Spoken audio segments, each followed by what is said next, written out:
అతను ఆసుపత్రిలో మెలకువ వచ్చాడు. డాక్టర్ రామచంద్రం అతనికి చెప్పారు, అర్జున్, నీలో 2 వ్యక్తిత్వాలు ఉన్నాయి. ఒకటి వెలుగు, మరోటి నీడ. నీడ అతని గతంలో దాగి ఉన్న బాధ, భయం, పాపబోధల రూపం. ఇన్స్పెక్టర్ రాజు కూడా విచారణ చేశాడు. రవి చనిపోయాడు, కాని రక్తపు నమూనాలు 2 వ్యక్తులవిగా ఉన్నాయి, రవి మరియు అర్జున్. అందరికీ గందరగోళం. కాని నిజం ఒక్కటే, రవి అర్జున్ మనసులోనే బతికాడు. ఆ రాత్రి అర్జున్ తిరిగి తన మనసులోకి ప్రవేశించాడు. అతని ఎదుట వెలుగు, చీకటి రెండూ. సీతా స్వరం దూరంగా వినిపించింది, దానిని అర్థం చేసుకో.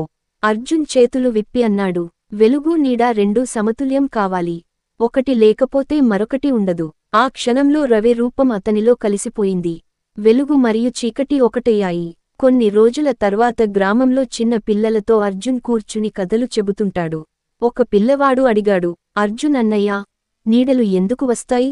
అర్జున్ నవ్వుతూ సమాధానమిచ్చాడు, వెలుగు ఉన్నప్పుడు మాత్రమే నీడ పుడుతుంది.